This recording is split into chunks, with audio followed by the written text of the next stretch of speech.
Hi, beautiful people. How are ya? I hope you're having a great day.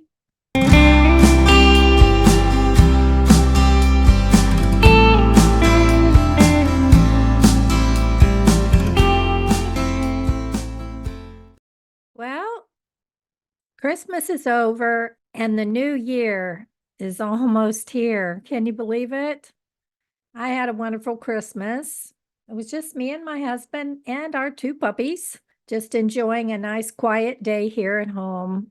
And honestly, I was working on this script for today, and my husband's been working on some kind of computer programming type thing that will help him with his job. Recently, I was asked to share the cures of fibromyalgia, those things that cure fibromyalgia. And that really confused me because there isn't a cure, unfortunately. And oh, do I wish there was. But after pondering that for a while, I'm thinking maybe she was asking me to share some of the non prescription treatments that help us, those of us with fibromyalgia, to live a better life and hopefully and potentially have little to no pain. The only thing that I have found that has helped me immensely has been prescription medication. So this is a hard one for me. I've shared many non-prescription treatments over the last couple of years, and I do believe in them. Home treatments are important, and it's important to take care of ourselves. So today we're going to talk about one of those non-prescription treatments that claim to be a cure. So here we go. When you do a search for a cure for fibromyalgia, the first three items that pop up are non-prescription products that are out there. So I decided to just start with the first one for this video. I do think that it's possible that any of these could work on some of us, maybe, depending on what your main symptoms are, not as a cure, but as a potential treatment that maybe will help you feel better. When it comes to supplements, though, we have to be very careful. So work with your doctor, get your levels checked. I think those things should occur to begin with. And I'm going to explore what the experts say and let you be the judge. For example, if you suffer with osteoarthritis, spinal stenosis, RA, osteoporosis, or something similar with your fibromyalgia, then this first one I will mention might help you. If you suffer with all sorts of digestive issues like IBS, GERD, acid reflux, diarrhea, constipation, abdominal pain, nausea, or an inflammatory or autoimmune disease related to the gut, then part 2 and 3 will probably help you. I will put the link to all 3 below that users say they were cured after using these products and all the other links that I use. However, I'm also going to share the cons of the products and what you need to know to make appropriate decisions. But to provide you with all 3 of these products in one video would be a really long video. This one already is going to be quite long. So this is part 1. So this first product is called EZorb. It's by Elixir Industry. And the first paragraph on their homepage says, an incredible, easy solution to ending your fibromyalgia pain naturally in as little as 7 days. Well, apparently, this is the testimony of a person, Maggie, who at age 42 was very active with 2 children and a spouse when she endured a car accident. She didn't break any bones. She may have had whiplash, though, and gradually she found herself in severe pain. 2 years later, she was diagnosed with fibromyalgia. After dozens of drugs and natural products, she came across EZorb on the internet. Maggie's symptoms were severe pain, sleep issues, memory issues, brain fog, tender spots all over, extremely sensitive to touch. Moving her body was excruciatingly painful from stiffness, depression over time, and no energy. I think these symptoms could be important to know because everyone's experience is slightly different and may explain why one product may work very well on one person and not on another person. According to this product, the real cause of fibromyalgia can be traced back to weakened bone, joint, and muscle metabolism. As we age, bone, joint, and muscle metabolism slows down naturally. For most people, this is gradual. For some people, the process is much faster. It's not unheard of for a teen to have fibromyalgia. When bones, joints, and muscle are weakened, joint pain like arthritis, bone spurs, muscle spasms, bone loss like an osteoarthritis are common. When this process begins, pain is normal, but over time, stress or depression accompanies it. This further elevates pain and sends it out to nerves all over the body. Nobody would sleep well in this situation. Then the pain is beyond their control. It's a vicious cycle. According to Elixir industry, they went after the source of this pain, what they believe it is, in order to raise bone, joint, and muscle metabolism. They stated that their product has proven itself to be an instant relief to many people, not as a pain reliever, but by relaxing muscles, restoring energy, repairing cartilage, increasing mobility, and ending pain. Wow, that's quite a claim. They have a 30-day money-back guarantee on top of that, but it's quite expensive too. How does it work?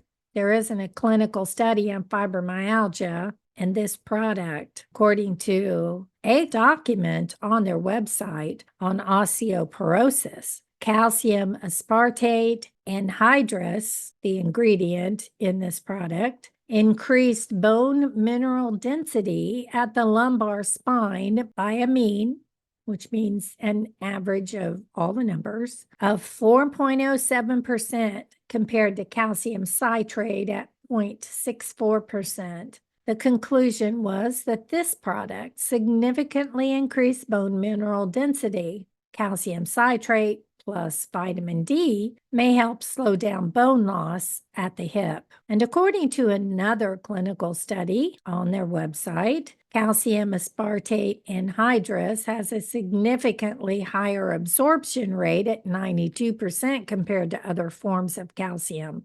Calcium citrate was at 27%, and calcium aspartate anhydrous was shown to have longer metabolic time or metabolic absorption and higher bioavailability. That means absorption is the process that brings a drug from the administration, that is, whether it's a tablet, a powder, or a capsule, or whatever, into the systemic circulation. And bioavailability can be a direct result of medication absorption. So once you swallow it, oral medications have to navigate the stomach acidity and be taken up by the digestive tract. And once absorbed by gut transmitters, the medications often undergo first-pass metabolism. Metabolism is the processing of the drug into the body into another compound and often is water soluble that will progress to renal or the kidney clearance. But none of this explains whether, okay, so it does that, but does it help? Is it needed in our body? What is it that makes us feel better if you take this product? That's what I want to know. So, according to the experts, let's begin with Dr. Ken Berry, a medical doctor. He's the author of Lies My Doctor Told Me. I need to buy that. And he's a YouTube phenomenon. I put a link to a video where he talks about calcium supplementation. He says if you're taking calcium right now, stop. Wow. He says it'll cause bad medical outcomes in other parts of your life. Okay. He says we have been told to take calcium to make our bones stronger. I was told that a long time ago. I haven't heard it more recently, but a long time ago. I think it was a big deal in at least the 70s and 80s, I think. So we all started doing that. We were taking our calcium, and hopefully most of us took vitamin D with it because you need that to help your body absorb the calcium in the first place. I mean, that's what medical experts were telling us. Well, he says there were no large double-blinded research studies that confirmed that taking calcium supplements would benefit us. So, to prove this, researchers did some large studies to prove that calcium supplements help us. The result, he said, was just background noise, no real benefit. He says of all the 5,700 species of mammals, humans are the only ones who get osteoporosis and the only ones who drink milk as an adult. So common sense should kick in. There are about 197 countries in the world, and the one whose calcium intake is low has much less brittle bones or osteoporosis and hip fractures. So the studies found that calcium had no effect on the strength of the bone, but it did increase the risk of heart attack. What? As calcium intake goes up, the rate of a heart attack goes up. That's what they found. And I don't think they were looking for that. It also appears that the higher the amount of calcium you take, the higher the likelihood of kidney stones in females would occur, or the higher likelihood of ovarian cancer. I don't want either of those. And in men, calcium supplements increase the rate of prostate cancer. And I don't think you want that. Instead of calcium supplements, he recommends taking vitamin D or vitamin D3. So what can you do? There are prescription medications for things like osteoporosis that help increase bone density, but not necessarily your bone strength. If you fall, you want your bone strength to be high enough so that you don't break a bone. There are prescription medications that help with pain and fibro, and some of you are unable to take those. Neither of these will cure fibro, but can make your life better. I know that some of you can't tolerate prescription meds for your fibro. Oh, that just breaks my heart. I feel for you because I can't imagine trying to live with fibro without my medication. So if you have osteoporosis and fibro, the best thing you can do is weight-bearing exercise, according to Dr. Berry. That would be walking briskly, running, or lifting weights. Your bones will get stronger. Bones can get stronger. They're not rock, they're like trees.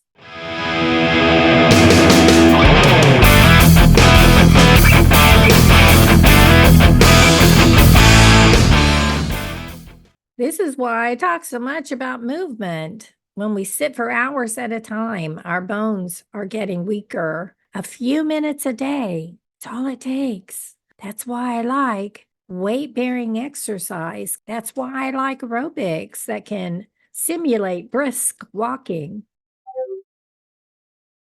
I feel stronger because I am stronger. So weight bearing is like when your joints have to absorb and produce force to keep moving forward. Very Well Health online states that weight bearing exercise is essential for healthy bone. If you have arthritis, it reduces joint pain and stiffness. It builds strength and improves joint mobility by building more bone cells. That sounds great. It can make our muscles stronger too. Start small and build up over time. Walking in place or walking around the house, as my husband often does, is a great way to do weight bearing exercises. And then, according to Dr. Eric Berg, an author and chiropractor who's also on YouTube, stated that motion is the best way to prevent calcium buildup. If cortisol is too high from chronic stress, as is believed in fibromyalgia patients, calcium buildup can occur. Or if, like me, you've eaten a lot of sugar in your lifetime, these two things can bring us into a state of alkalosis. It means the pH levels in the body are imbalanced. Apple cider vinegar can help, or work on your stomach with betaine hydrochloride. We'll talk more about that in the next few videos. And I've mentioned this in the past. It's a great stomach enzyme, especially if you have any type of stomach upset or IBS. It's what I'm taking now, and I absolutely swear by it. Not a cure, because if I stop taking it, all of those symptoms come back. I just think it's important you talk to your doctor before starting any supplement. And so I did that, and she was overwhelmingly approving of taking that enzyme. Well, Dr. Berg is also against taking a calcium supplement. A vitamin D supplement is helpful, though, he says. Vitamin D3 is a preferred supplement. Magnesium can also reduce calcium deposits, and we know that magnesium is helpful for a good night's sleep when you have fibromyalgia. According to Optimal Bone Health on YouTube, Dr. Doug Lucas, a retired orthopedic surgeon, stated a study that showed the result of calcium supplementation or eating foods high in calcium were no different, but those who supplemented had a higher chance of having a hip fracture. Dr. Lucas also emphasized the risk of stroke, heart disease, and cancer with supplementation. In a 1994 study, researchers used 1,000 or 2,000 milligram daily supplementation over 2 to 3 years on female subjects. Over time, there was no increase in bone marrow density. However, when you subdivide these participants by perimenopause, premenopause, and postmenopause categories, the women who are still cycling, or at least partially cycling, show a benefit of calcium supplementation. Okay. What we want to know is whether calcium supplements actually slow down osteoporosis. It's obvious that it doesn't alone. Adding vitamin D or D3 may help, but it has nothing to do with calcium. However, if you want to build bone, you need a long list of things to do that. Protein, other minerals, and more needed. A 2007 study stated that the recommended estimate of calcium is much less than believed. It was 1,000 milligram for women 50 and under, and 1,200 for women over 50. Today, the WHO recommends only 500 milligrams of calcium all through diet. They don't even say anything about supplementation. Why? Because supplements don't reduce the risk of bone fractures. We should be getting our calcium from our diet, if we can get at least 700 milligrams of calcium from our food, that is enough.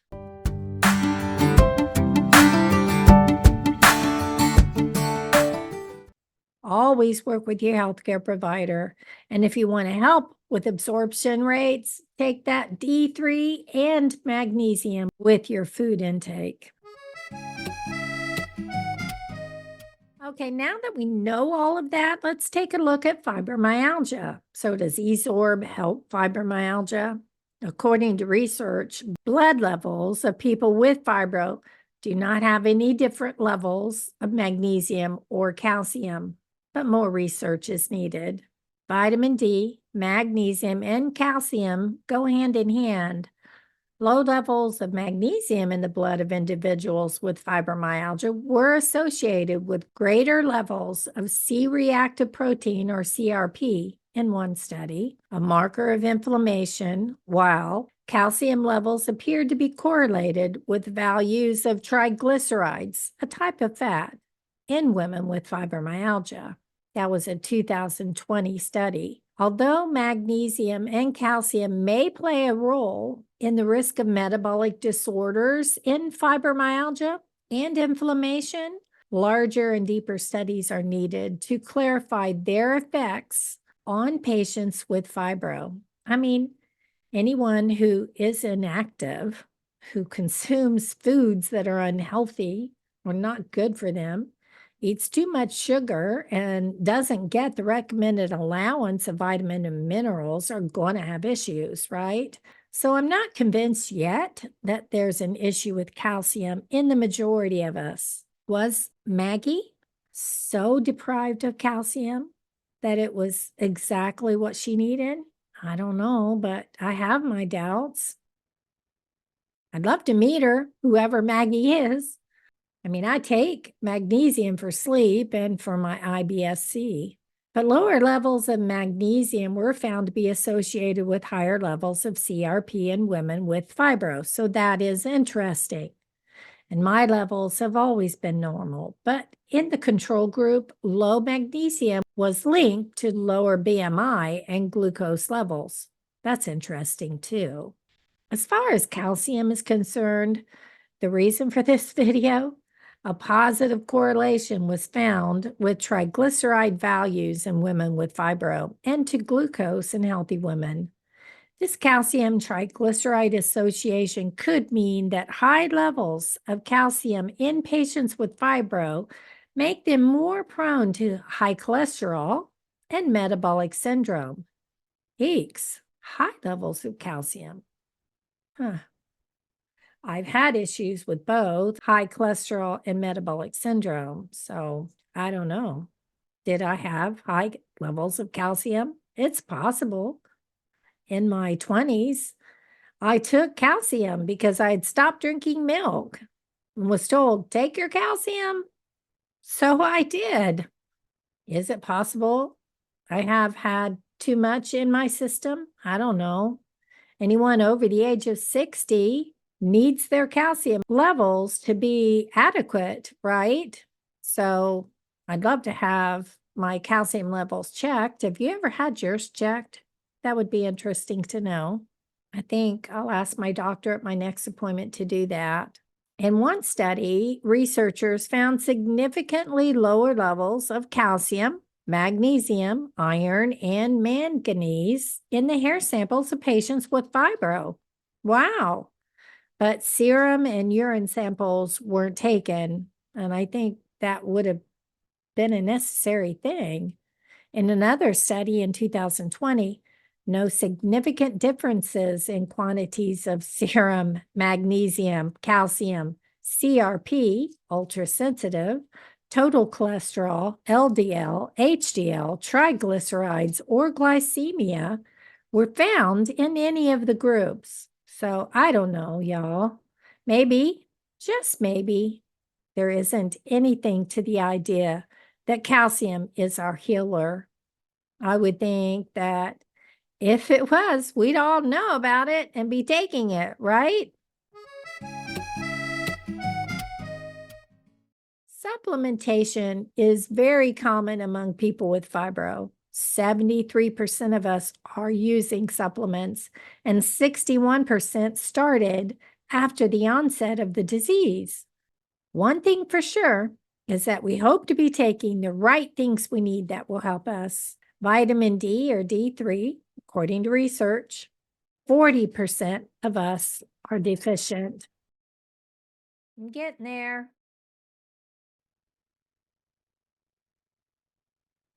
Vitamin C and E are used for memory, emotions, and muscle function.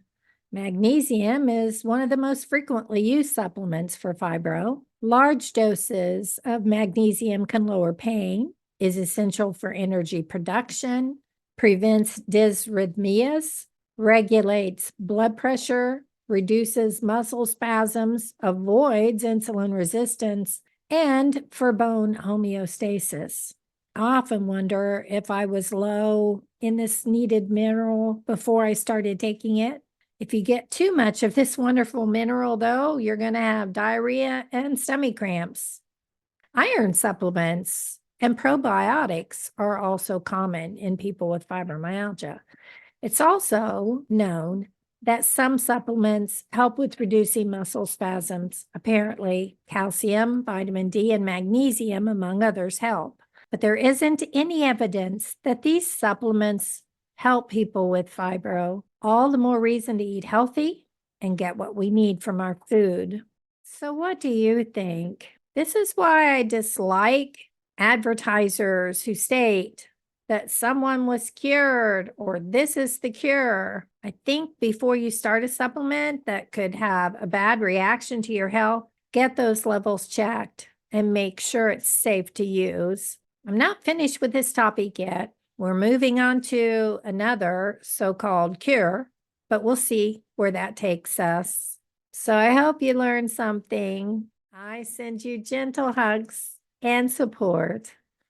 Love you.